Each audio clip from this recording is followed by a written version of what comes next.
अगर हमारे पास किसी पैराग्राफ या किसी डिव में बहुत ज़्यादा टेक्स्ट हो और हम चाहते हैं कि इस टेक्स्ट में से 2-3 लाइन्स या 5 लाइन्स या 6 लाइन्स शो हो और बाकी टेक्स्ट हाइड हो, तो वो हम CSS में किस तरह कर सकते हैं CSS के ज़रिए। तो आज की वीडियो में हम यही बात करेंगे। तो यहाँ पर मैं HTML फाइल में एक पैराग्राफ बना देता हूँ सबसे पहले, और इससे भी पहले एक डिव बना देता हूँ और यहाँ पर मैं एक पैराग्राफ बना देता हूँ। इसमें मैं डमी टेक्स्ट लिख देता हूँ 100 वर्ड्स। मैं 50 वर्ड्स और भी ऐड कर देता हूँ। तो ये मैंने 150 वर्ड्स यहाँ पर ऐड कर दिए। और अब अगर मैं आपको यहाँ पर ले आकर दिखाऊँ तो ये मेरे पास टेक्स्ट आ रहा है इस वेब पेज में। अब मैं इसकी थोड़ी सी स्टाइलिंग भी कर देता हूँ। अगर मैं यहाँ पर आ जाऊँ तो मैं क्या चाहता हूँ, इस जो डेमो क्लास वाला डिव है, मैं इसकी कुछ स्टाइलिंग करना चाहता हूँ और मैं इसको विड्थ दे देता हूँ 60%। और इसके अलावा मैं इसको मार्जिन ऑटो दे देता हूँ और टॉप बॉटम से 20 पिक्सल दे देता हूँ। और अगर मैं अब इसको देखूँ तो ये कुछ इस तरह आ रहा है, लेकिन मैं इस पर एक बॉर्डर भी लगा लेता हूँ। Border 1 pixel solid black. तो ये इस पर बॉर्डर आ रहा है, लेकिन इस पैराग्राफ की कुछ डिफ़ॉल्ट जो ब्राउज़र की स्टाइलिंग होती है वो भी इसका मार्जिन टॉप और बॉटम में इस पर आ रहा है, तो वो भी मैं यहाँ से हटा देता हूँ।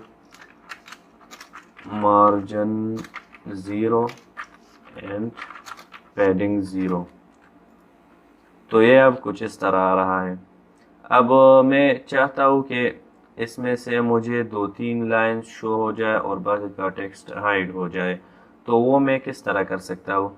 सबसे पहले तो मैं आपको दिखा देता हूँ। यहाँ पर अगर मैं आ जाऊँ और जो डेमो के अंदर पैराग्राफ है, सबसे पहले तो मैं उसको टारगेट कर लेता हूँ और यहाँ पर मैं देता हूँ वाइट स्पेस नो रैप। और इसके बाद मैं देता हूँ ओवरफ्लो हिडन।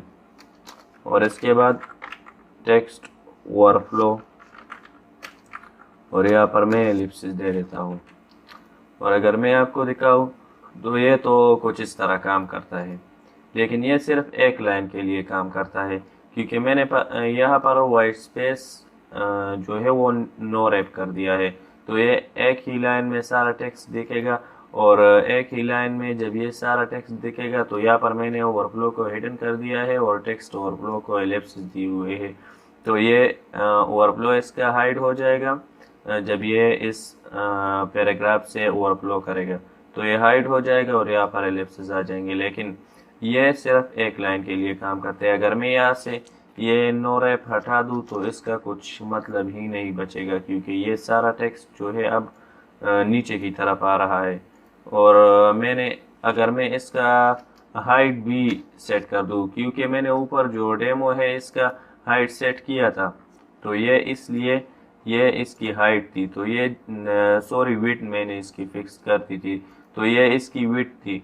और ये जब इस विड्थ से ओवरफ्लो करता था तो मुझे जो है वो एलिप्सिस मिलते थे और ओवरफ्लो इसका हिडन हो जाता था। लेकिन मैंने इसकी हाइट नहीं सेट की है तो ये जितना भी कंटेंट है उस हिसाब से हाइट ले रहा है।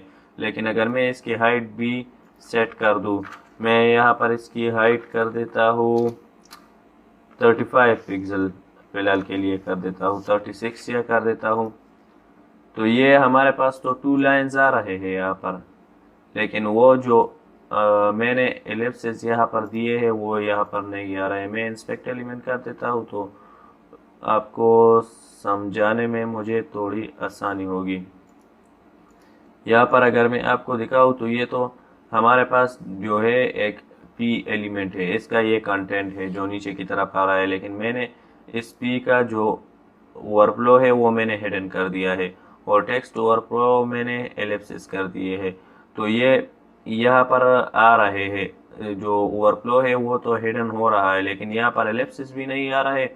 और मुझे अगर कोई 3-4 लाइंस शो करने हो तो वो भी मैं आसानी से नहीं कर सकता, क्योंकि मुझे हाइट जो है वो कैलकुलेट करनी पड़ेगी और फिर मैनुअली हाइट को डिफाइन करना पड़ेगा। अगर मैंने यहाँ पर 36 हाइट लिख दी है तो ये 2 लाइन शो हो रहा है। अगर मैं इसको बढ़ाऊँ तो ये यहाँ पर 55 में 3 लाइन्स हो गए।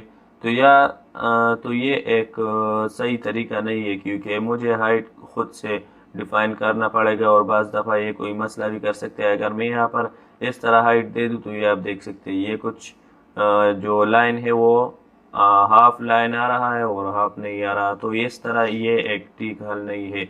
मैं आपको इसका एक ठीक हल यहाँ पर बता देता हूँ। सबसे पहले तो मैं इन चीज़ों को हटा देता हूँ और यहाँ पर अगर मुझे इस पी एलिमेंट के मान लो मुझे 5 लाइन्स शो करने हैं फ़िलहाल के लिए, तो मैं सबसे पहले तो डिस्प्ले प्रॉपर्टी को वेबकिट बॉक्स करना होगा। इसके बाद जो वेबकिट बॉक्स ओरिएंट इसको वर्टिकल करना पड़ेगा। ये 2 प्रॉपर्टी सेट हो गए। इसके बाद जो वेबकिट लाइन क्लेम प्रॉपर्टी है, अब यहाँ पर आपको लाइंस बताने के कितने लाइंस आपने शो करने हैं, तो यहाँ पर मैं 5 लिख देता हूँ, यानी मैं 5 लाइंस शो करना चाहता हूँ। इसके बाद ओवरफ्लो हिडन, ओवरफ्लो आपने लाजमी हिडन करना है, क्योंकि अगर आपने ओवरफ्लो को हिडन नहीं किया तो ये प्रॉपर्टीज़ कुछ काम के नहीं रहेंगे। अब मैं अगर आपको यहाँ पर दिखाऊँ तो ये आप देख सकते हैं हमारे पास सिर्फ 5 लाइंस आ रहे हैं यहाँ पर, और जो एंड में ये 3 डॉट्स है ये भी आ रहे हैं। तो ये अब एक सही तरीका बन चुका है कोई सम लाइंस ऑफ टेक्स्ट को शो करने के लिए। अगर मैं आपको यहाँ पर दिखाऊँ, मैं इस ओवरफ्लो को यहाँ से रिमूव कर दूँ तो ये आप देख सकते हैं ये कुछ काम नहीं करेगा, क्योंकि उस बॉक्स से जो टेक्स्ट है वो ओवरफ्लो कर रहा है। ओवरफ्लो हिडन नहीं है बल्कि विजिबल है, तो वो टेक्स्ट नीचे दिखाई दे रहा है। तो इस तरह ये ख़राब हो जाएगा। तो आपने ओवरफ्लो को लाजमी हिडन करना है। अब ये तो हो गया। अब इसमें एक मसला आपको हो सकता है, अगर मैं यहाँ पर ऐड कर दूँ पैडिंग बॉटम 15 पिक्सल में ऐड कर दूँ, और अगर मैं यहाँ पर आपको दिखाऊँ तो ये आप देख सकते हैं हमारे तो 1 2 3 4 5 यहाँ पर 5 लाइंस ख़त्म हो रहे हैं और यहाँ पर ये 3 डॉट्स भी आ रहे हैं, लेकिन यहाँ नीचे भी एक लाइन अब शो हो रही है। और ये क्यों हो रही है मैं आपको यहाँ पर बता देता हूँ। ये आप देख सकते हैं जो नीचे की लाइन शो हो रही है वो जो पैडिंग हमने दी है वो उस पैडिंग की जगह शो हो रही, क्योंकि जो CSS बॉक्स मॉडल में आपने पढ़ा होगा कि जो पैडिंग है वो बॉर्डर के अंदर अप्लाई होती है, और ये जो ओवरफ्लो है वो अगर बॉर्डर से आउट हो रहे हैं तो उसको ओवरफ्लो बोला जाता है, जो बॉर्डर से आउट होता है टेक्स्ट।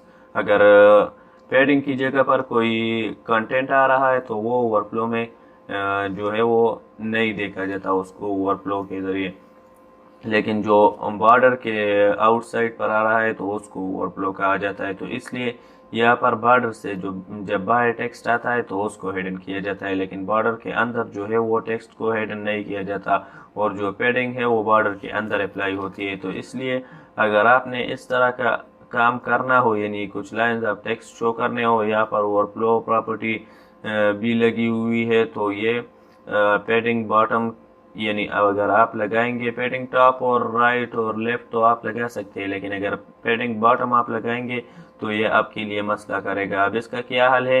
इसका हल ये है कि आप यहाँ पर जो है वो मार्जिन बॉटम लगा दें। अगर आपके इसके नीचे भी कुछ आइटम्स हो और आप चाहते हैं कि वो इससे अलग होकर दिखाई दे, तो आपने क्या करना है कि यहाँ पर मार्जिन बॉटम लगाना है। अगर मैं यहाँ पर अब मार्जिन लिख दूँ तो ये आप देख सकते हैं अब ये सही तरीके से काम कर रहा है।